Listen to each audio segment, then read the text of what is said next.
FEMA teams have officially wrapped up their final day of field work in West Virginia after February's historic flooding. Over the course of several weeks, federal crews visited more than 13,000 homes across 7 counties. WOAY got an exclusive chance to ride along for their final deployment in Raleigh County. In the aftermath of February's floods, FEMA's disaster survivor assistance teams spent weeks going door to door, making sure no one fell through the cracks. We're letting people know that if they were impacted by the February 15th through 18th flooding, that they might be eligible for FEMA assistance. So we're out in the field, we're getting people registered, and we're encouraging people to apply. Those teams reached more than 13,000 homes. Good morning, FEMA. 300 businesses and hundreds of faith-based organizations.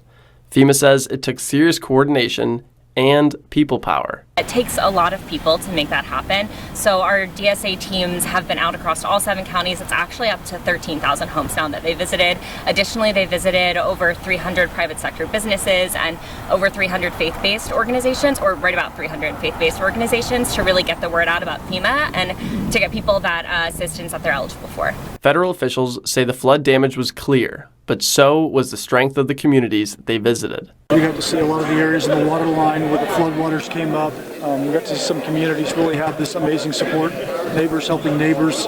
For McGarity and those behind the scenes, the real power of this work is in the people they meet and the chance to break through confusion about how to get help. We get the pleasure of interacting with so many West Virginians. So they really tell us their stories, and then we can kind of humanize FEMA and hopefully make it a little bit easier to apply. This marked the final day for in-person visits, but FEMA's message is clear. Don't wait to apply. Help is still out there. This is one of the last days that the disaster survivor assistance teams will be in the field, but there are a few other ways that people can apply. So they can come into one of our disaster recovery centers and they can still get that face-to-face interaction or that help they might need with an application. Online, on the phone, or in person, FEMA says no one should feel lost in the process. If you're still not sure, FEMA has some phone numbers that you can call directly on our website. You can call there and just ask, hey, here's where I am. I've been impacted. I don't know what to do. They can give us a call on 1-800-621-FEMA. They can apply there. They can apply online at disasterassistance.gov, or they can apply on the FEMA mobile app. Grants may cover everything from home repairs to hotel stays, and the money doesn't need to be paid back. If your house was damaged by the flood, you can maybe receive some funds for that. If your car was damaged, you might be able to receive some funds for repair and replacing a vehicle. As the final boots on the ground teams wrap up, the agency's message is simple.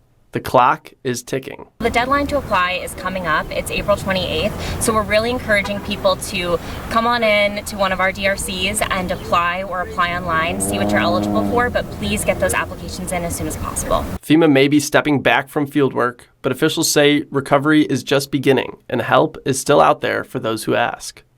In Raleigh County, I'm Danny Delante for Newswatch.